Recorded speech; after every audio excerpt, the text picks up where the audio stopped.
Hi, welcome back to my channel. This is Tech to Therapy, where I talk about my transition working in tech and in startups and now becoming a mental health therapist in San Francisco. And today I wanted to talk about the different licenses that you can get in California if you want to practice therapy, mental health therapy. Yes, so the two licenses I'm going to talk about is the LMFT, Licensed Marriage Family Therapist Therapy, and LPCC, Licensed Professional Clinical Counselor. These are two major licenses, I think the two only licenses you can get in California to practice therapy.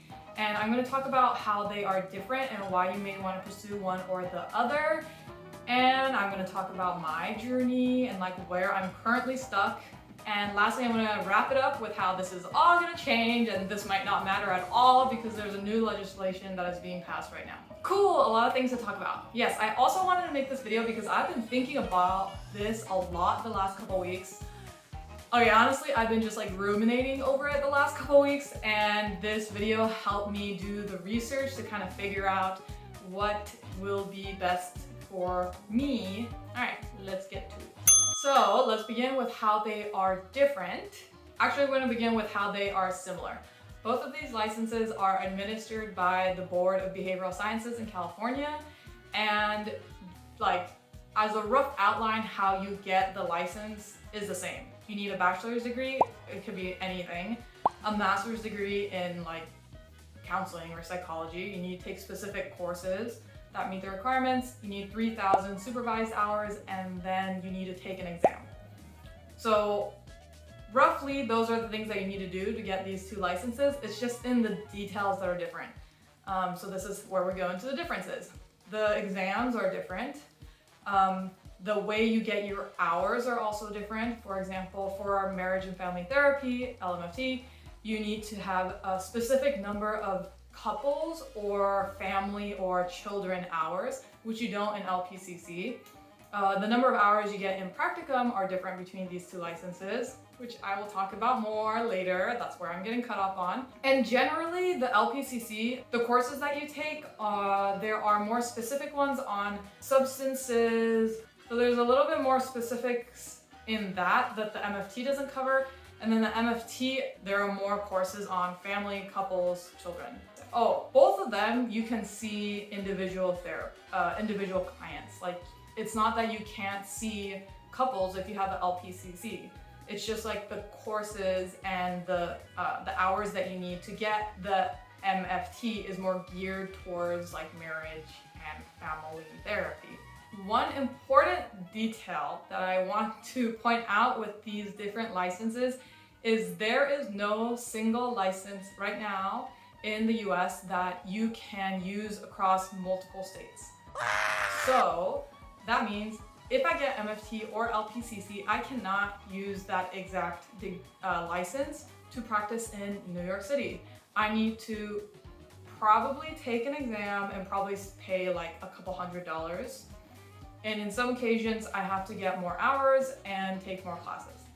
So that's where I think the biggest differences between the LMFT and LPCC is. People generally say the LPCC is more easily transferable to other states, and that's the main reason why I wanted to get the LPCC. So now I'm going to talk about where I currently am with pursuing these licenses. So when I went to an information session at my grad school on these two licenses, I decided that I wanted to do both of them because I wasn't sure if I wanted to stay in California. I just wanted to keep my doors open, and from what I saw, I only needed to take like 5 extra courses to do LPCC. And I was like, okay, my hours that I count for LMFT is the same as LPCC, so like why not do both? So that's why I decided to do both. And where I'm stuck right now is one of the differences between LMFT and LPCC is the number of hours I need to get in practicum or like as an intern. So right now I am in practicum, I am an intern, and I am not on track to meet the requirements for the LPCC. And I am really stressed out, and I was kind of deciding if I wanted to just drop that. And that's kind of where I am right now. There's a big difference between the degree requirements in practicum. MFT, I need 150 clinical hours, and then LPCC, I need 280. So that's like double the caseload that I would need. And so that's where I'm stuck.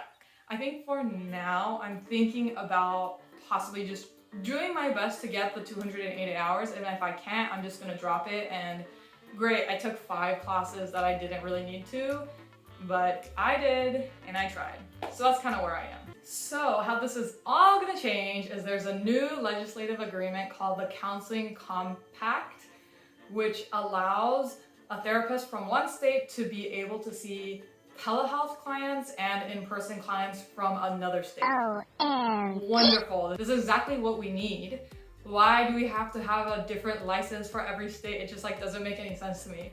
So it isn't effective yet, but they're saying hopefully by the end of 2024, some of these states will allow what we call portable licenses. If you look at this website, www.counseling.org, you can see this very beautiful video of where all of the current active states are with this legislation.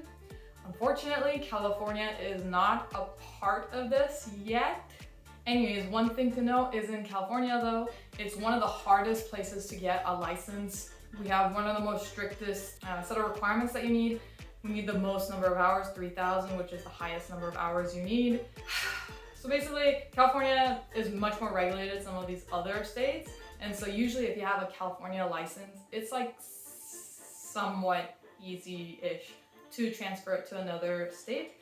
So probably you aren't gonna have any issues, but the annoying thing with all of this is if you want to figure out how to transfer your license from California to another state, you literally have to go into all of these different governing bodies to see how exactly you need to do it. There's no easy way to kind of figure it out. The best I found was this chart that I found on the internet. I don't know how outdated or updated this is, but this is the best resource I found on if you have an MFT and you want to see how you can transfer it to other states. That's it for today. I'll see you later. Bye.